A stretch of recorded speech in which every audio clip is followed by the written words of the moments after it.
Let's talk about one of the greatest and maybe one of the most violent mysteries in all of ancient history. It's a story about how a brilliant, shining, interconnected world basically vanished off the face of the earth, leaving behind just ruins and a single, terrifying name for the people who did it.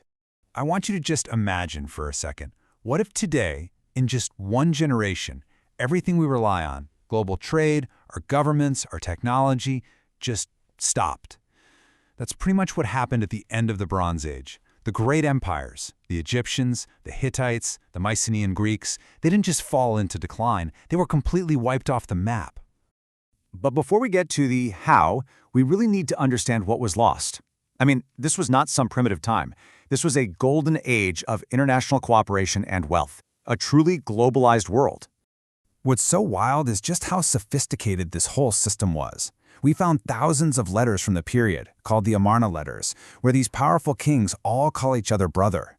They're negotiating these huge trade deals for copper and gold like their family. For 300 years, this was the wealthiest, most stable system the world had ever seen, all built on the back of the chariot, which was like the high-tech fighter jet of its day.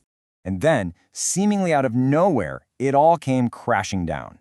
And it happened so fast. After centuries of stability, archaeologists just find layer after layer of ash, burned out palaces in Greece, riddled with arrowheads. We've even found the final, desperate letters from a city called Ugarit, clay tablets that were still in the oven being fired when the city was destroyed around them. They were never sent. A real dark age followed. So, who was responsible for this apocalypse? Well, the one major power that managed to survive, Egypt, gave us a name and a face for the destroyers. They called them the Sea Peoples. This, right here, this is the official story. It's carved into the massive temple walls at Medinet Habu by the pharaoh Ramses III. And he paints this terrifying picture of an unstoppable wave of invaders coming from the sea, a confederation that had already destroyed every other kingdom in its path. And the Egyptian carvings, they really give us a face for these invaders. You can see they weren't just one army, they were a mix of different groups, wearing these wild horned helmets and feathered headdresses. And their whole way of fighting was different. They were fast-moving infantry, chariot killers, armed with these new long swords that were just perfectly designed to counter the slow, elite armies of the old empires. The Egyptians even gave us a list of names, a real rogues gallery: the Peleset, the Sherden, the Shekelish. See, these weren't nations like we think of them. They were this coalition of peoples who just seemed to rise from the waves, all united for one purpose: plunder. Now, for centuries, that was the story everyone accepted. Barbarian hordes came and smashed civilization. Simple, right? But modern historians and archaeologists, they started to look a little closer and begin to ask, wait a minute, does this story really make sense? Because here's the thing.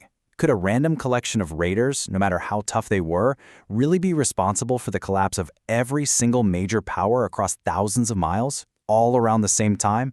The scale of the destruction just didn't seem to match the culprit. Plus, you have to realize that warfare itself was already changing. The old world was all about these expensive bronze weapons and elite chariot teams fighting in big set-piece battles. The new way, it was cheaper, it was faster, it was way more chaotic. The world was already in transition, and the Sea Peoples just happened to be masters of this new game. And here is the real twist in the story. Some of these groups, like the Sherden, one of the main Sea Peoples, they show up in Egyptian records for centuries before the big collapse. They weren't just invaders. They were pirates, sure, but they were also traders, and get this, elite mercenaries. Some of them actually served as the pharaoh's own personal bodyguard. This was not a simple case of us versus them. So all this evidence leads us to the modern theory. The Sea Peoples, they weren't the cause of the collapse. They were a symptom of it. The real killer was something much, much bigger. And today, we have the science to prove it. The whole Eastern Mediterranean was hit by a perfect storm of disasters. Pollen analysis shows a massive, 300-year-long drought that caused widespread famine. Seismic data shows what's been called an earthquake storm that just leveled city after city. So with the trade routes broken and people starving, the great empires started to crumble from the inside out. So, here's the main takeaway. The Bronze Age world was this incredibly complex, interconnected system. And just like any complex system, it was fragile. It's kind of sobering. It shows how even the greatest civilizations are vulnerable when a bunch of crises hit all at once.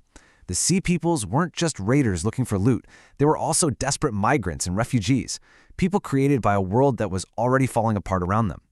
So, the world is in ashes. What happened next? What rose up from the ruins? And where in the world did these mysterious Sea Peoples finally go? Well, we can actually trace at least one of these groups pretty clearly, the Peleset. After they were defeated by Ramesses, he settled them on the coast of Canaan. And all the evidence we have from archaeology, from genetics, from texts, it all points to them becoming the Philistines. Yeah, those Philistines from the Bible. Which means Goliath, the mighty warrior, he was a descendant of the Sea Peoples. How about that? This collapse basically hit the giant reset button on history. The old empires were gone, writing itself was lost in many places. But out of that chaos, a new world was born.